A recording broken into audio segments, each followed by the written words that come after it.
ప్రజలు గమనిస్తూ ఉన్నారు. అది హిమాచల్ ప్రదేశ్ అయితేనేమి, కర్ణాటక అయితేనేమి, తెలంగాణ అయితేనేమి,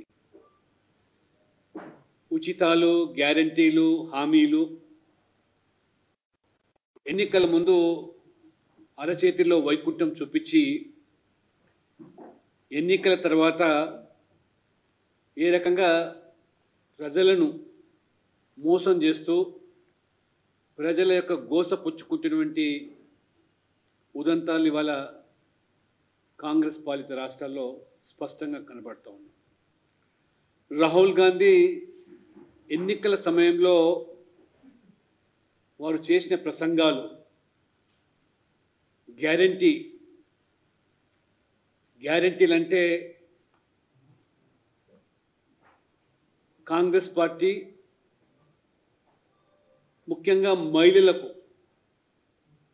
1 లక్ష రూపాయలు ప్రతి ఏటా, నెలకు 8,500 రూపాయలు గ్యారంటీ ఫాములు నింపి ఇంటింటికి పంపిణీ చేసి స్వయంగా రాహుల్ గాంధీ నెలకు మహిళలు కటాకట్ 8,500 ఈ గ్యారంటీ ఫామ్లు చూపించి తీసుకోవచ్చని చెప్పారు. ఆ గ్యారంటీ ఫామ్లు పట్టుకొని ఎన్నికల తర్వాత ప్రజలు కాంగ్రెస్ కార్యాలయం చుట్టూ తిరుగుతూ ఉంటే ఆ రాష్ట్రాలన్నీ కూడా మొత్తం దివాలా తీసి ఫటాఫట్ ఎక్కడికక్కడ అప్పుల ఊబిలోకి కూరుకుపోయినాయి. దివాలాలు తీసాయి కాబట్టి ఇవ్వలేని దుస్థితి. ఇది వాళ్ళ యొక్క నిర్వాకం. గెలుపు కోసము ఫేక్ వీడియోలు, ఫేక్ ప్రచారాలు, అమలుకు నోచుకొని హామీలు. మన రాష్ట్రంలో కూడా 6 గ్యారంటీలు, 13 హామీలు, ఒక్క గ్యారంటీ కూడా సంపూర్ణంగా అమలు చేసిన దాఖలాలు లేవు. ఈ రకంగా అబద్ధాలతో, హామీలతో అధికారులకు వచ్చి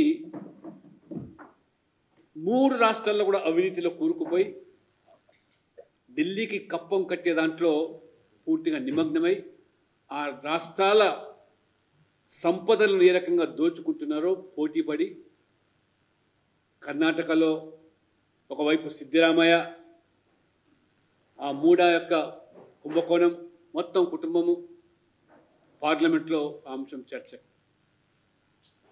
అదే రకంగా సిద్ధార్థ విహార్ ట్రస్ట్ పేరు మీద కాంగ్రెస్ అధ్యక్షుడు ఖర్గే కుటుంబ సభ్యులు కూరుకుపోయినటువంటి ఉదంతాలు. ఈ రకంగా హిమాచల్ ప్రదేశ్లో కూడా ఏ రకమైన హామీలు ఇచ్చారో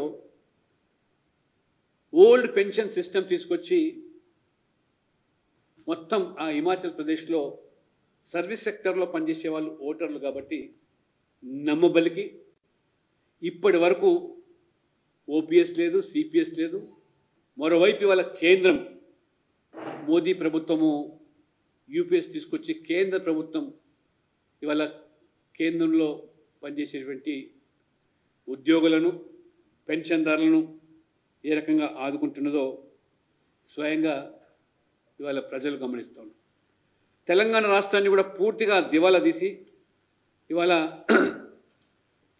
ఢిల్లీకి ఏటీఎంగా మారిపోయి కేవలము ఇచ్చిన హామీలు అమలుకు నోచుకోకుండా ప్రజల దృష్టి మళ్లించడానికే ముఖ్యమంత్రి రేవంత్ రెడ్డి గారు పూటకొక స్కీము, పూటకొకమైనటువంటి ప్రజలను ఇంకా మభ్యపెట్టడానికి ఒక 4th సిటీ అని, బ్రహ్మాండమైనటువంటి 4th సిటీ నిర్మాణం చేస్తామని, రెండోది హెల్త్ సిటీగా హైదరాబాద్ పరిసరాల్లో మరి మారుస్తామని, ఈ రకమైనటువంటి ప్రజలను దృష్టి మళ్లించేదానికి 4th city, health city, cultural city, లేదా ఇవాళ యాదగిరిగుట్టను మరి మాదిరిగా ఇక్కడ టీటీ మాదిరిగా బోర్డును ఏర్పాటు చేస్తామని, కీసరగుట్ట అభివృద్ధి చేస్తా, మీరు ఇచ్చిన హామీల గురించి ఇవాళ రైతు రుణమాఫీ గురించి మాట్లాడితే